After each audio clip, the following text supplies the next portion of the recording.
So when it comes to assessing effect of heat, again, as we discussed a bit in the other lecture, there are many acute responses which, through time and adaptation, we translate in many others adaptation at different biological level, which will translate into improved physical capacity overall. Among the different adaptation to heat acclimations, and they occur at different levels depending on the time the heat acclimation protocols is actually prolonged. Could be what we call short-term acclimation, it's probably less than a week. Medium terms, 1 to 2 weeks. Long term, it's more than 2 weeks. But overall, there are some cardiovascular aspects which involves essentially pretty quickly an improvement in plasma volume, which is indirectly responsible for a decrease in heart rate response to submaximal exercise. There are some important adaptation at the thermoregulatory level, for example, like a decreased temperature at the same exercise level and so on. Metabolic adaptation as well, like a lower reliance on glycogen and on the anaerobic system. And obviously, in terms of perception, the exercise just feels easier, irrespective of the environment. So these adaptations are very important, and that they can translate very easily into performance, and very quickly. And that's, to me, one of the most important advantage. So as you can see here, these are the results that probably inspired me, or kind of pushed me to investigate further the impact or the potential impact of heat on performance. So long story short, but we had a team, a Scandinavian team, who came in Doha in Espetar to conduct a few physiological tests.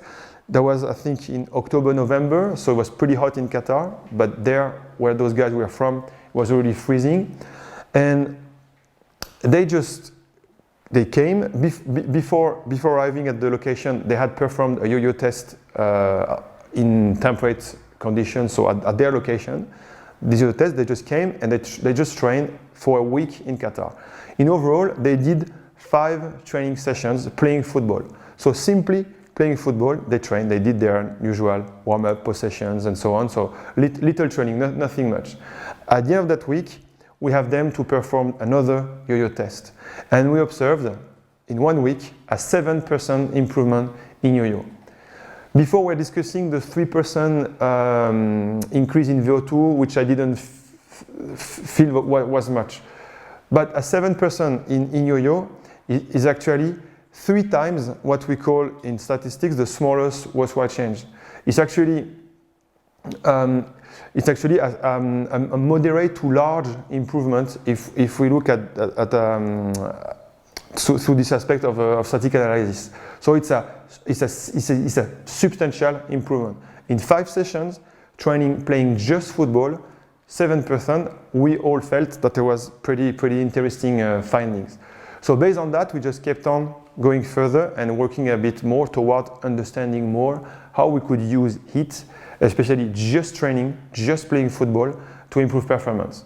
So that's another study that we or even more, it's both a camp and a training study together, when we brought a team, an Australian football team from Australia.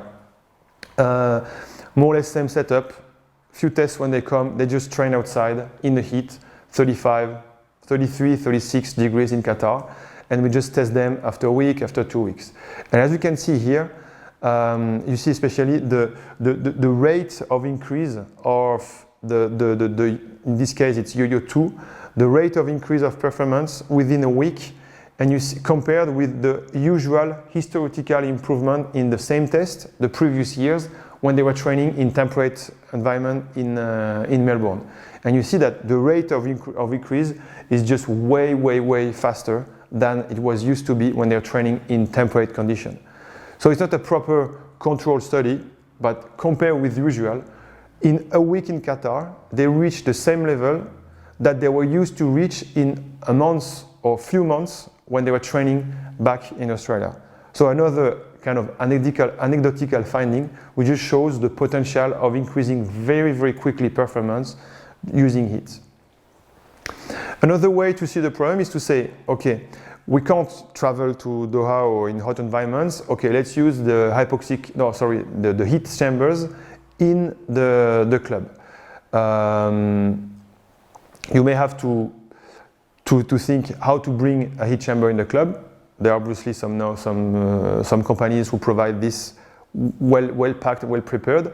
But in the current experience and others, we just built our own heat chambers with a few heaters and just locking the doors and windows, and you always manage to it's easy and cheap to create heat.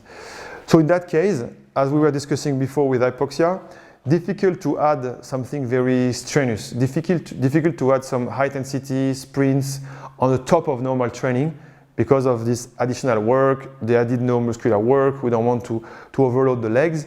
So we've just been using kind of sub-maximal heart rate based interval, not interval, heart rate based sub-maximal. In that case, for 5 days in a row, after training, we had half of the team coming and exercising in the heat at 70% of the heart rate max for close to 45 minutes in the heat. The other were doing the same, but in a normal environment. So in that case, both groups were exercising as top-ups after training. There was 45 minutes of moderately easy, hard bike. So the increase in overall load wasn't exaggerated, and that was okay. That was manageable for the legs. But in that case, because both groups had to exercise at 70% of their maximal heart rate, the group in the heat, as we discussed before, because of the change of the internal to external ratio, they had to exercise to reach the same 70% of maximal heart rate.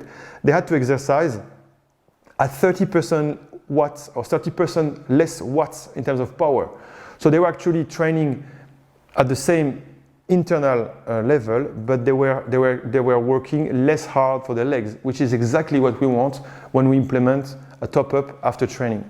And the good part of that is that in the end, both groups showed the same improvement in maximal aerobic speed or in the speed reached at the end of the 30-15 intermittent fitness test, which can be used as an overall measure of high intensity intermittent performance. So we had the same results on the fitness test, while the guy in the heat had actually done an exercise which was 30% easier on terms of mechanical work, and that's to me pretty promising. Just on the side of that, and we have much more details on the different procedures to create this heat acclimation in the other course, when we also mentioned the use of sauna or the use of cold water immersion. But I'm going to leave that I left that for the other course. But another simple way to trigger even further the adaptation to heat training, could be in a heat chamber or in a normal environment, is sometimes to try not to drink as much as we should.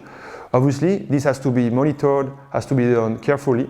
But in this cool study, you see that for 5 days, when athletes were doing these typical 5 days acclimation blocks, they just allowed players, or kind of allowed, they allowed what we call a permissive dehydration by 2%. So players were asked not to drink during the sessions. If they were to lose more than 2% weight, so that to avoid any problem and not to be dangerous, they could drink a little bit, but they tried to dehydrate them a little bit more than normal practice where they would have drank anyway. And as you can see, the increase in plasma volume, temperature management, or the decrease in heart rate was way better, where the improvement were greater for the group that didn't drink at first.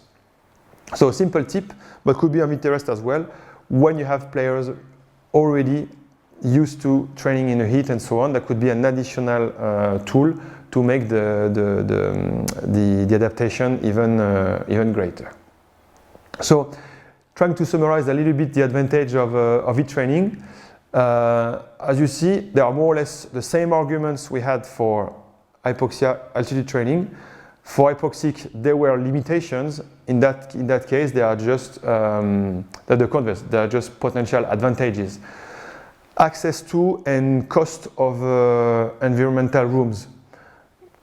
An official clean one is expensive, but you can make your own with a few heaters. In the picture, you see some players who just moved themselves the bikes into the sauna, and they did themselves the room just using what was already on site. Duration of interventions. Remember, hypoxic training, 12 sessions of heat of live high, spending 2 weeks in the mountains for 3%. In that case, in 5 days, you got more or less the same effect, at least on in the central aspect in terms of cardiovascular response in the plasma volume. Top up, very easy, especially sauna, cold hot water immersion, as discussed in the other lecture. Because of these different options, the actual load, neuromuscular load, is low, which is way more compatible with the load of the football on the side. Tolerance to altitude can be a problem. In any studies, in my experience, we never reported problems with adaptation to heat or tolerance.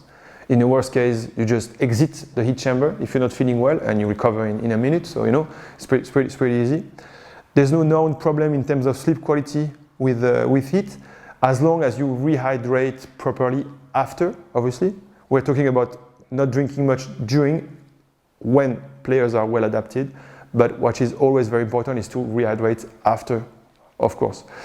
In terms of responders, non-responders, that's clearly something that is important to take into account. There are players who benefit more or acclimatize more than others, but as long as this is known, this is tested, this is well monitored, it's still pretty easy to adjust and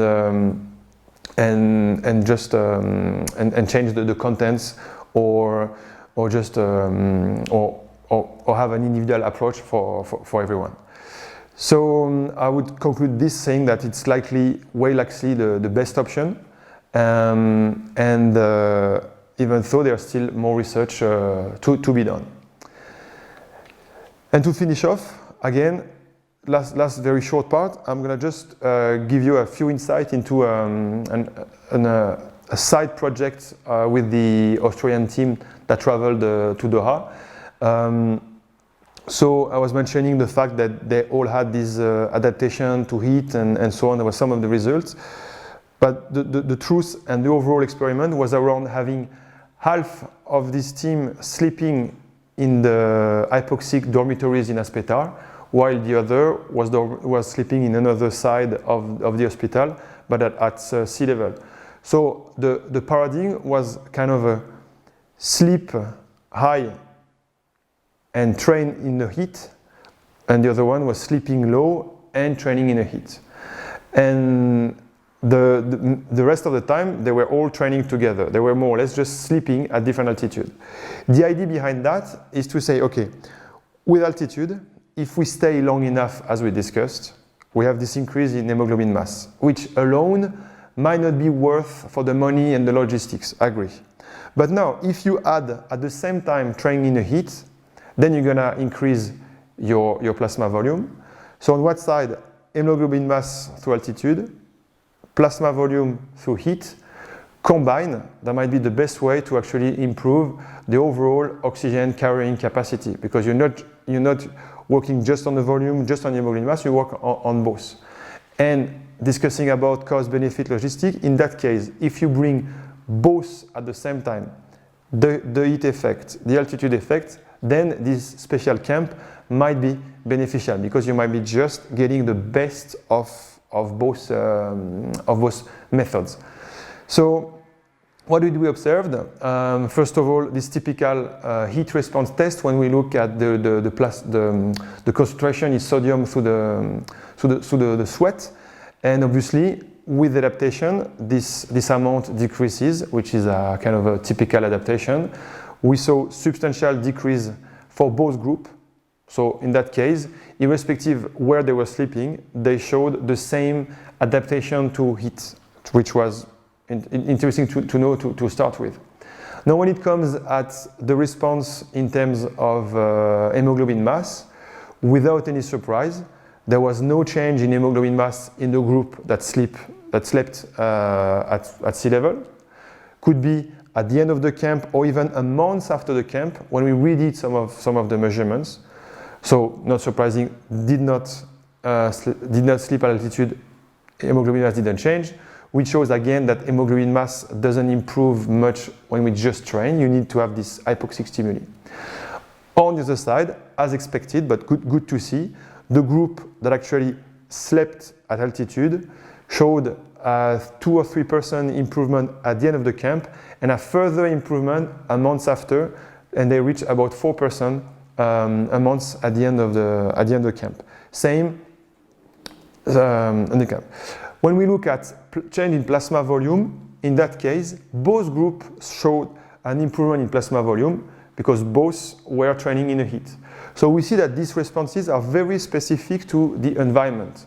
We have the group slept at low level, just showed an improvement in plasma volume because they were training in the heat. The group who slept high and trained outside got the improvement in both. They got an improvement in hemoglobin mass through altitude, and they got an improvement in plasma volume through the heat. So we really managed to create the adaptation that we were looking for through the different mechanisms of the environment, which was for us supporting staff and researchers, that was pretty cool. How did that translate into physical performance, which is in the end what matters the most to us?